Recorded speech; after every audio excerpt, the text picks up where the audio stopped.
Olá, concurseira, olá, concurseiro, tudo bem? Meu nome é Antônio Kozikoski e este é o nosso encontro de número 20. Estamos trabalhando aqui os direitos e os deveres individuais e coletivos para a prova da Polícia Federal. Escrivão é o nosso cargo desejado. Mas agora vamos trabalhar os direitos e os deveres individuais e coletivos numa perspectiva diferente. Agora a gente vai trabalhar os direitos e os deveres individuais e coletivos numa perspectiva das ações que estão mencionadas no artigo 5º. A gente vai falar nas ações constitucionais, a gente vai falar nos remédios constitucionais. Na aula passada, rapidamente eu sugeri, os remédios mencionados ali no artigo 5º são habeas corpus, habeas data, mandado de segurança, mandado de injunção e ação popular. Não é hora de querer decorar ainda, tá? O habeas corpus volta-se a proteger a locomoção, o habeas data a informação. O mandado de segurança protege o direito líquido e certo. O mandado de injunção ataca a falta de norma regulamentadora.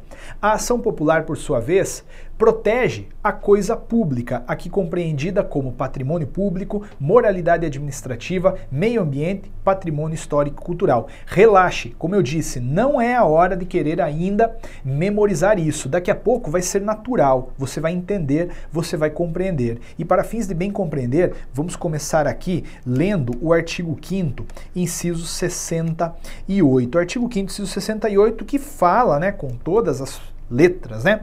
Conceder-se-á habeas corpus sempre que alguém sofrer ou se achar ameaçado de sofrer violência ou coação em sua liberdade de locomoção por ilegalidade ou abuso de poder. Então, conceder-se-á habeas corpus sempre que alguém sofrer ou se achar ameaçado de sofrer violência ou coação em sua liberdade de locomoção por ilegalidade ou abuso de poder. Como eu disse, a palavra que se sobressai aqui é a palavra locomoção. Locomoção. Mas a gente tem que ir um pouco além, né? E compreender que por detrás deste dispositivo há requisitos para o manejo do habeas corpus. Quais são os requisitos? Violência ou coação na liberdade de locomoção e ilegalidade ou abuso de poder. Então, para que caiba o habeas corpus, tem que ter violência ou coação na liberdade de locomoção e ilegalidade ou abuso de poder. É isso que você tem que saber para a prova, tá legal? Agora, também temos que entender que naquela disposição, naquele artigo 5º, inciso 68, a gente consegue perceber a existência de dois habeas corpus. Sim, tem duas espécies de habeas corpus ali. A gente pode falar em habeas corpus repressivo, quando o indivíduo já sofreu a violência ou coação na liberdade de locomoção, e podemos também falar em habeas corpus preventivo, quando ele se achar ameaçado de sofrer a coação ou violência na liberdade de locomoção. Então a ideia é muito simples, se eu já fui preso, posso manejar um habeas corpus. Agora, se eu estou em vias de ser, eu também posso manejar um habeas corpus. Mas no primeiro caso, o habeas corpus é repressivo ou simplesmente habeas corpus. No segundo, é um habeas corpus preventivo, tá? Não esquece, lendo o artigo 5º, inciso 68, você bem percebe estas expressões: sofrer ou se achar ameaçado de sofrer. Ok? Indo adiante, a gente não pode esquecer que o habeas corpus é gratuito. A gente já havia, inclusive, conversado sobre isso lá no artigo 5º, inciso 77. Eu falei, olha, o habeas corpus, o habeas data e os demais atos necessários ao exercício da cidadania são gratuitos. Lembra? Falamos sobre isso já. Tranquilo. Agora perceba uma coisa. Este habeas corpus envolve personagens. Personagens. A gente pode falar em habeas corpus em impetrante, em paciente e em impetrado. Impetrante, paciente e impetrado. Quem são eles? As provas querem saber, né? A CESP quer saber. Eu separei para vocês aqui essa análise, né? Vamos conversar um pouco, depois vamos resolver algumas questões, aprofundando e vendo que estamos de fato alinhados ao foco da banca. Primeiramente, o impetrante é quem aciona o Poder Judiciário, então é quem entra com a ação, tá? Porque o habeas corpus é uma ação, como eu coloquei no início da nossa conversa. Então, aquele que vai assinar a petição inicial é o impetrante. É o impetrante. A questão é, quem pode ser impetrante? Quem é que pode ser impetrante? Veja, a discussão aqui volta lá para a titularidade de direitos fundamentais. A gente já conversou sobre isso a longas aulas atrás, quando falamos no artigo 5º, na introdução dele. Mas aqui a gente pode sintetizar. Este que aciona o Poder Judiciário pode ser qualquer um. E quando eu digo qualquer um, eu estou dizendo pessoa física, brasileiro, né, estrangeiro, pessoa jurídica pode também, não tem problema. Qualquer um mesmo, anota aí qualquer um mesmo. Ah, então tem que ser maior de idade. Não, pode ser uma criança, uma criança pode. E veja o que eu estou falando, uma criança pode impetrar. Ela pode assinar a petição, se souber assinar, evidentemente, né?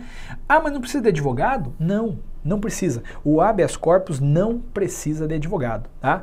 É um remédio constitucional muito essencial que tutela uma das liberdades mais importantes que temos, a liberdade de locomoção, a liberdade de ir e vir. Então, eis a ideia do impetrante, tá? Eis a ideia do impetrante, você tome muito cuidado com esse negócio, tá? Veja, a gente já pode, nesse momento aqui, trabalhar esta questãozinha que foi cobrada em 2015, tá? Não é uma prova de Polícia Federal, mas é contemporânea. A legitimidade para impetração de habeas corpus é universal, abrangendo a pessoa jurídica e também aqueles que não possuem capacidade civil plena. Sim, falei, uma criança pode. Uma criança pode, não tenho dúvida. Isso aqui é certo, o gabarito está certo, sem dúvida o gabarito está certo, tá? Veja só, então, quanta coisa legal, tá? A outra questão, que é de 2014, Anatel. Vejam só, um estrangeiro residente no Brasil, após ir ao jogo da final da Copa do Mundo de 2014, né, grande coisa, tomamos de 7-1, foi preso pela polícia durante uma briga na saída do estádio. Nessa situação, independentemente da intervenção de qualquer autoridade consular de seu país, o estrangeiro poderá impetrar diretamente um pedido de habeas corpus. Isso é verdadeiro? Isso parece verdadeiro? Olha, a gente conversou sobre, né, a impetração que pode ser feita por estrangeiro também, de maneira livre, sem advogado e muito menos sem intervenção de autoridade consular. Então, este item também é verdadeiro, o gabarito também é certo, né? Perceba a importância do habeas corpus. Perceba a importância do habeas corpus. Agora, voltando, né? Conhecemos o impetrante. Quem que é o paciente? Note, o paciente é quem se beneficia com a ordem. Então, é aquele que está preso ou em vias de ser preso, considerando que o habeas corpus pode ser impetrado preventivamente ou repressivamente. Concorda? Aqui a gente fala que paciente também pode ser qualquer um. Só que aí a gente faz uma exceção, né? Pessoa jurídica não pode ser paciente em habeas corpus porque pessoa jurídica não tem direito de locomoção. Pessoa jurídica não anda. Não anda. Parênteses, isso pode ser muito aprofundado, mas ainda assim não conheço seu grau de estudos, talvez valha a pena mencionar. Em algum momento do passado, o Supremo Tribunal Federal até admitia pessoas jurídicas figurando como pacientes em habeas corpus, numa lógica de trancar a ação penal. Esqueça, hoje ele já não tem mais aceito esse tipo de situação. Então a gente trabalha justamente como está aí no quadro, tá? O paciente é aquele que se beneficia com a ordem, é qualquer um, lembrando que no qualquer um não entra pessoa jurídica, tá? Não entra pessoa jurídica. Ótimo. Agora, o impetrado, que é a última pessoa, aliás, antes de ir para o impetrado, perceba você uma coisa aqui, isso aqui vai ser muito útil no habeas data. Primeiramente, a gente tem que considerar que o impetrante pode ser o paciente. Eu não tenho dúvida. Veja, o impetrante pode ser o paciente. Quando a gente olha assim, dá a impressão que são pessoas diferentes. E normalmente são. Normalmente é o advogado que assina a petição inicial pedindo a liberdade de uma pessoa que está presa. Mas nada impede de o impetrante fazer a impetração, né, do habeas corpus em seu próprio favor. E nessa situação, ele confunde-se com o paciente. E mesmo, veja, mesmo que sejam pessoas diferentes, você tem que entender que o impetrante pode impetrar para o paciente, mesmo que este não queira, mesmo que este não saiba. Então, se você está preso ou presa e eu descubro, eu posso, sem a sua manifestação, sem a sua ciência, sem a sua anuência, impetrar um habeas corpus a seu favor. Por quê? Porque trata-se de um direito que é indisponível, o direito de liberdade de locomoção. Tá legal? Até assim, para deixar bem contextualizado, nessa Operação Lava Jato, alguns dias atrás, na verdade já faz um tempinho, apareceu no Tribunal Regional Federal da 4ª Região um habeas corpus impetrado em favor do Lula. Né? Aí todo mundo assim, aquele alvoroço, o Lula impetrou. Não tinha sido Lula. Uma pessoa, né, que ao que parece não era do seu convívio, querendo ganhar algum tipo de projeção, impetrou o habeas corpus para protegê-lo, tá? Ótimo. Vocês têm que proteger, se não tem, não é isso que está em jogo, é só um exemplo para fins de lembrar que o impetrante pode impetrar a favor de um paciente, mesmo que ele não queira, mesmo que ele não saiba. Agora sim, quem que é o impetrado? Veja, o impetrado é quem é acionado no Poder Judiciário, é quem viola ou ameaça a liberdade de locomoção de outro, tá? É quem então prendeu ou está em vias de prender. Na prática, esse impetrado é uma autoridade pública ou mesmo um particular. Tem se admitido seguramente aí a impetração de habeas corpus contra particulares. Acontece muito em clínica. Clínica de desintoxicação, por exemplo, vão lá os pacientes se livrar do vício, diárias são caríssimas, ao final do tratamento não pagam, não tem dinheiro, a clínica vai lá e tranca o cara lá dentro, que sacanagem, né? Tem que pagar? Óbvio que tem que pagar, mas tem formas de você forçar a pessoa a pagar, diferente de trancá-lo lá dentro, né? Nesses casos cabe aí impetração de habeas corpus, mas isso é facinho, tá? Legal, legal, legal. Então conhecemos aí o habeas corpus nas suas personagens. Eu apenas finalizaria pedindo para você não cair numa que a banca está fazendo, tá? Olha, a gente estudou o direito de reunião. Lembra? Artigo 5º, inciso 16. Todos podem reunir-se pacificamente e sem armas em locais abertos ao público, independentemente de autorização, desde que não frustrem outra reunião anteriormente convocada para o mesmo local, bastando apenas o prévio aviso à autoridade competente. Lembra? Implicitamente a esse direito de reunião tem um direito de locomoção, porque eu dei exemplo. Falei, olha, esse direito de reunião, em verdade, é a marcha, é a passeata, a carreata, concorda? E aí a CESP pode te perguntar, para tutelar o direito de reunião, o remédio constitucional é o habeas corpus, verdadeiro ou falso? Para você entender, o poder público veio e te proibiu de fazer a reunião, te proibiu de marchar, é o habeas corpus, o remédio cabível? Ah, Antônio, isso não cai, não cai, não cai. Dá uma olhada aqui nessa questão. 2013, CESP. Caso o Estado impeça de forma ilegítima o direito de reunião, qualquer cidadão poderá utilizar do remédio constitucional denominado habeas corpus, tendo em vista restrições no seu direito de locomoção. Verdadeiro ou falso? Olha, uma coisa é o direito de locomoção, considerado numa perspectiva individual. Outra coisa é o direito de marchar. Outra coisa é o direito de reunião. Essa alternativa é errada. Anote aí, para proteger o direito de reunião, o remédio constitucional é um mandado de segurança. Isso é linda para a prova, tá?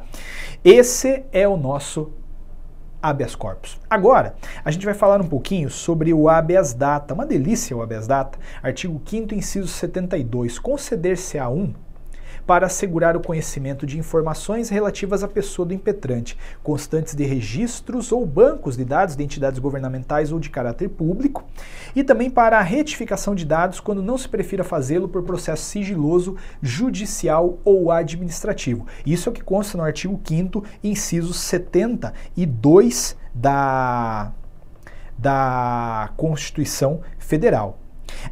Veja, como eu havia dito, a palavra que se sobressai aí, sem dúvida alguma, é a palavra informações. O direito nuclear aí, protegido pelo habeas data, é o direito de informação, tá? Agora, perceba você uma coisa. Esse direito de informação, ele vai ser protegido por um impetrante, né? Por um titular. Quem que pode proteger o direito de informação? Tá aí na tua tela. O impetrante pode ser qualquer pessoa física ou jurídica, mas grife isso com todas as canetas coloridas do mundo, desde que titular da informação.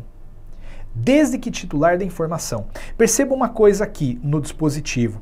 Fala o 5º 72, a linha A, informações relativas à pessoa do impetrante, relativas à pessoa do impetrante.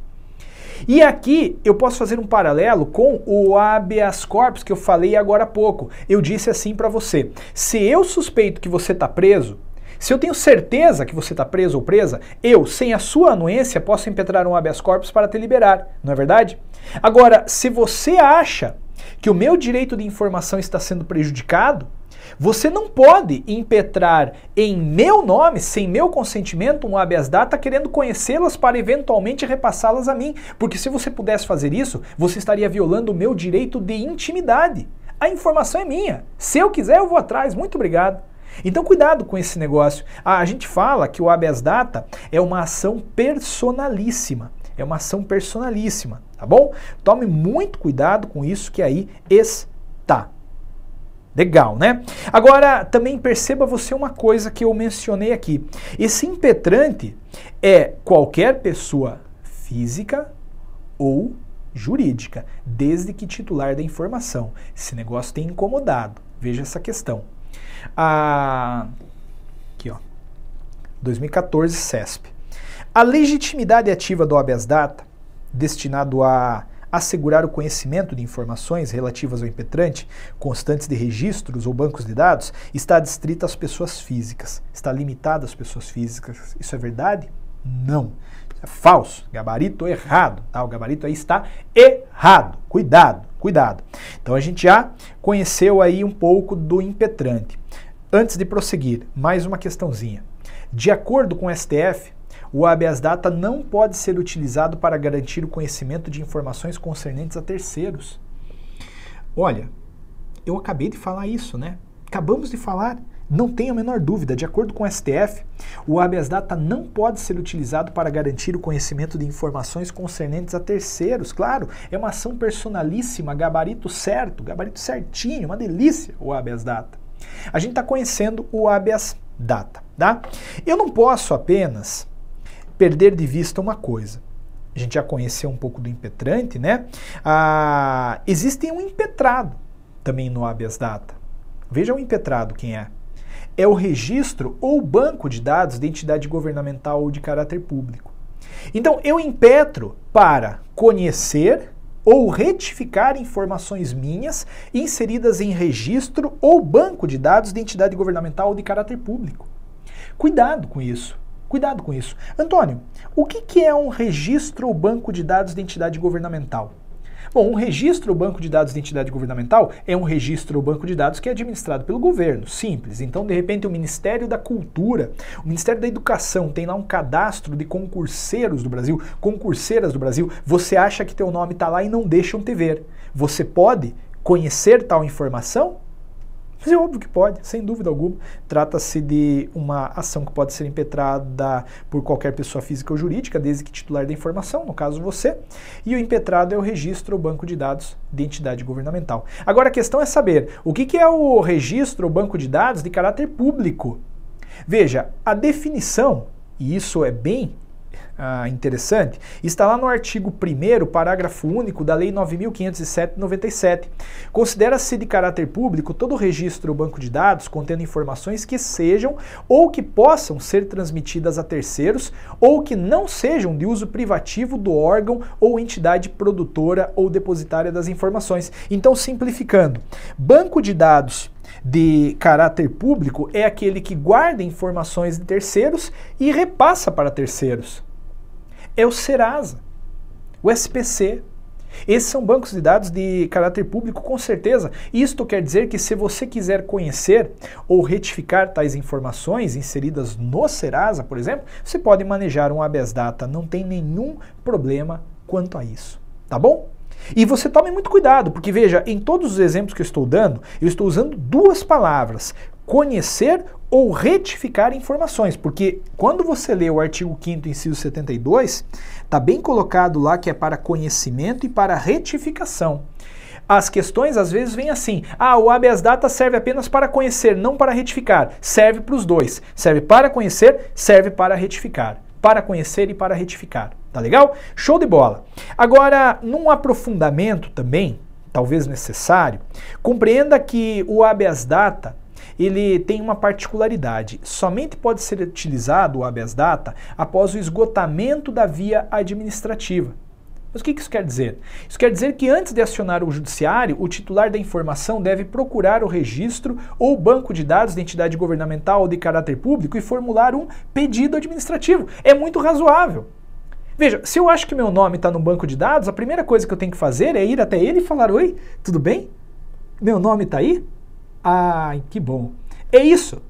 É isso. Eu tenho que fazer um pedido administrativo. Se eu não fizer o pedido administrativo, não cabe um habeas data. Cuidado com isso daqui. Cuidado com esse ponto, tá legal? É muito importante, é muito legal você ter esta informação, beleza? Agora, vejam só, eu destaco esse ponto, porque aqui também tem uma pegadinha maldita que a banca faz, tá? Procedência do habeas data. O que acontece? A ideia é, eu impetrei um habeas data e ganhei. O que eu ganho?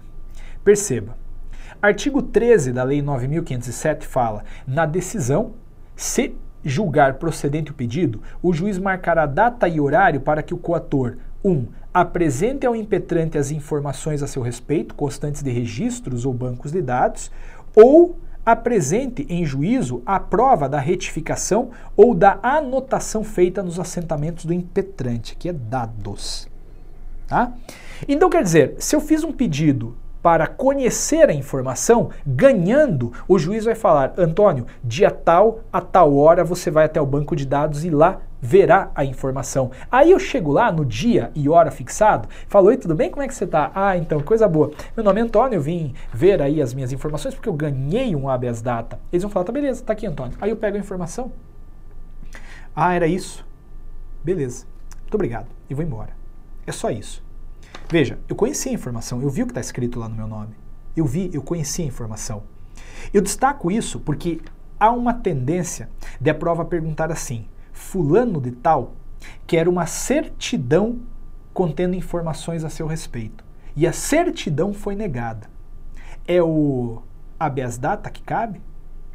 Não. Anote aí.